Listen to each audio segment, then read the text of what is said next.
মোহাম্মদ ইউনূস তার পদত্যাগ কি আসন্ন? আমরা জানি মোহাম্মদ ইউনূসের উপর চাপ বেড়েছে যে সাধারণ নির্বাচন করাতে হবে, এই নিয়ে চাপ বেড়েছে এবং সেখান থেকেই জল্পনা তৈরি হয়েছে মোহাম্মদ ইউনূস কি তাহলে এবার পদত্যাগ করবেন। তবে এরই মধ্যে বাংলাদেশের যে উপদেষ্টা পরিষদ তারা অজুহাত দিলেন। কি অজুহাত? যে সরকারের দায়িত্ব পালন করা অসম্ভব হয়ে উঠতে পারে, পরাজিত শক্তির ইন্ধন ও বিদেশি শক্তির ষড়যন্ত্র। ইউনূসের পদত্যাগ জল্পনার মাঝেই বার্তা বাংলাদেশের উপদেষ্টা পরিষদের।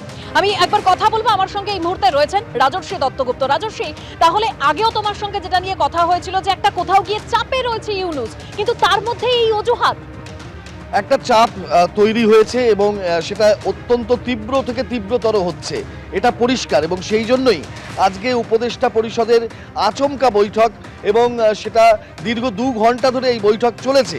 কেন এই বৈঠক আচমকা? কারণ জল্পনা ক্রমশ জোরালো হচ্ছে যে ইউনূস পদত্যাগ করতে পারেন, ইউনূস দায়িত্ব থেকে সরে যেতে চাইছেন, ঘনিষ্ঠ মহলে বলছেন। কেন? কারণ বাংলাদেশে যে অস্থিরতা এবং গণ অভ্যুত্থানের মধ্যে দিয়ে হাসিনা সরকারের পতন হয়েছিল, তখন মূল 3টে বিষয় প্রতিপাদ্য ছিল এই অন্তর্বর্তী সরকার গঠনের সময়।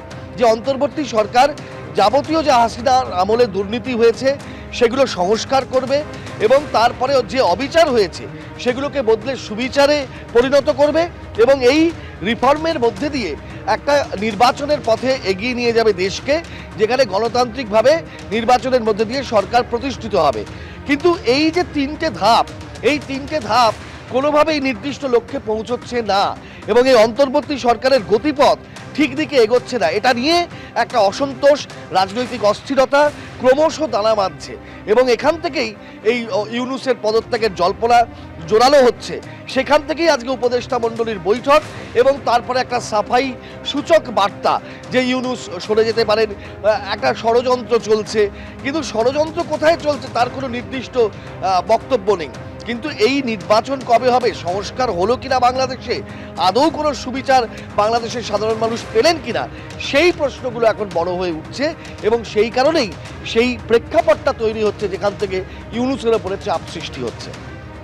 ইউনূস সরকারের উপর চাপ সৃষ্টি হচ্ছে এবং সেখান থেকে একটা জল্পনা তৈরি হচ্ছে মোহাম্মদ ইউনূস কি তাহলে এবার পদত্যাগ করবেন, কারণ সাধারণ নির্বাচন করানোর একটা চাপ রয়েছে তার উপর আমরা জানি। এবং এরই মধ্যে এবার বাংলাদেশ উপদেষ্টা পরিষদের যে বার্তা যে সরকারের দায়িত্ব পালন করা অসম্ভব হয়ে উঠতে পারে, পরাজিত শক্তির ইন্ধন ও বিদেশি শক্তির ষড়যন্ত্র।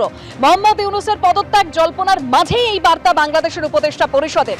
আজ আচমকা বৈঠকে বসে ইউনূস সহ গোটা উপদেষ্টা পরিষদ।